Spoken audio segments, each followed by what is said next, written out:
అందరికీ నమస్కారం.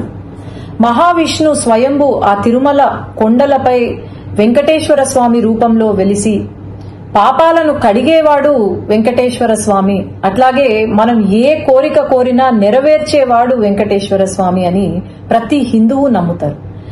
తిరుమల తిరుపతి దేవస్థానం ప్రపంచంలోనే అత్యధిక సంఖ్యలో భక్తులు రావడం జరుగుతుంది. ప్రతిరోజు 30,000 నుండి 40,000 మంది భక్తులు దర్శించుకుంటారు. అట్లాగే అత్యధిక ధనిక దేవాలయం ఏదైనా ఉంది అంటే అది తిరుమల తిరుపతి దేవస్థానం.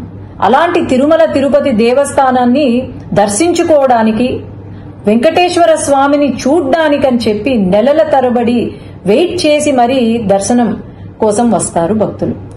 తర్వాత లైన్లో గంటల కొద్ది క్యూ లైన్లో వెయిట్ చేసి ఆ తిరుపతి లడ్డూ కోసం, ప్రసాదం కోసం అని చెప్పి వెయిట్ చేసి ఇంటికి తీసుకెళ్లి దాన్ని పూజ చేసి, ఎంతో నిష్టగా పూజ చేసి అందరికీ పంచిపెడతారు. అలాంటి తిరుపతి లడ్డూలో మొన్న ఏదైతే రిజల్ట్ ల్యాబ్ టెస్ట్ ఏదైతే వచ్చిందో, మన హిందువులు గోవుని ప్రతిరోజు పూజిస్తాం. దేవుడితో సమానమైన ఆ గో మాంసం ఏదైతే ఉందో, లేదంటే చాప నూనె ఏదైతే ఉందో, అది లడ్డూలో కనిపించడం అనేది ఇంతకన్నా పాపం వైఎస్ జగన్మోహన్ రెడ్డికే దక్కుతుంది. ఎందుకంటే హిందువులు కాని వాళ్ళు, అసలు హిందుత్వాన్ని నమ్మని వాళ్లను అక్కడ చైర్మన్లుగా తీసుకొచ్చి, కరుణాకర్ రెడ్డి అని చెప్పి అక్కడ చైర్మన్ గా తీసుకొచ్చి, ఆయన వెంకటేశ్వర స్వామి ఒక నల్ల రాయి అని చెప్పి, అలాగే ఆ 7 కొండలు ఎందుకు, 5 కొండలు చాలు అని చెప్పి ఒక జీవోని తీసుకొచ్చి పెట్టారు. అట్లాగే వైవి సుబ్బారెడ్డి గారు అని చెప్పి ఆయనను తీసుకొచ్చి, అసలు హిందుత్వం అనే నమ్మని వాళ్లను తీసుకొచ్చి ఈరోజు మరి అసలు వీళ్లకు ఆ ఆలోచన ఎలా కలిగింది అనేది నాకైతే అర్థం కావట్లేదు. ఎప్పుడో 1857లో సిపాయి మ్యూటినీ అని విన్నాం. అది బుల్లెట్లు, బ్రిటిషర్లు చేసే బుల్లెట్లలో గోమాంసం ఉందని చెప్పి అదే ఫస్ట్ వార్ ఆఫ్ ఇండిపెండెన్స్ అని కూడా అంటారు.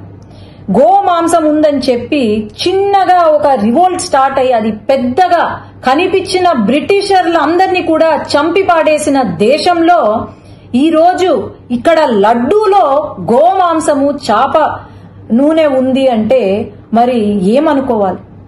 మనము ఈ 5 సంవత్సరాలు, గత 5 సంవత్సరాల కాలంలో మనం గమనిస్తే అసలు గుడులకు వాల్యూ ఇవ్వని ఆ ప్రభుత్వం, వైఎస్ఆర్సీపీ ప్రభుత్వం ఏదైతే ఉందో, నేను చెప్తూనే వచ్చాను. శ్రీశైలంలో కూడా శ్రీశైలం లడ్డూలో చికెన్ ఎముక కనిపించింది అంటే ఆ రోజు ఎటువంటి యాక్షన్ తీసుకోలేదు. అసలు దేవాలయాలు ఎందుకున్నాయి, లేదంటే మన దేవుళ్ళు ఎందుకున్నారు ఇంకా అని అనిపిస్తుంది. తప్పకుండా ఖచ్చితంగా అయితే ఎవరైతే దీనికి బాధ్యులో వాళ్ళను ఉరి తీసినా ఎక్కడ తక్కువ కాదు, గాని వీళ్లకు కఠినమైన శిక్ష విధించాలి, ఖచ్చితంగా విధిస్తారు అని నేను అనుకుంటున్నాను. సీఎం గారు వెంటనే, మన గవర్నమెంట్ ఫామ్ అయిన వెంటనే తిరుపతి లడ్డు నాణ్యత కోసం, అది చాలా చిన్న విషయం కావచ్చు గాని తిరుపతి లడ్డు నాణ్యత ఎలా ఉంది అని చెప్పి ల్యాబ్ రిపోర్ట్ కి పంపించారు అంటే ఇంతకన్నా మంచి ముఖ్యమంత్రి, మంచి పాలన ఎక్కడైనా ఉంటుందా అని నేను భావిస్తున్నాను.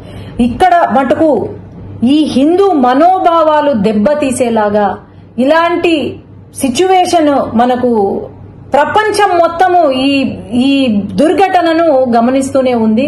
ఖచ్చితంగా వీళ్లకు కఠిన శిక్ష వేయవలసిందిగా నేనైతే కోరుతున్నాను.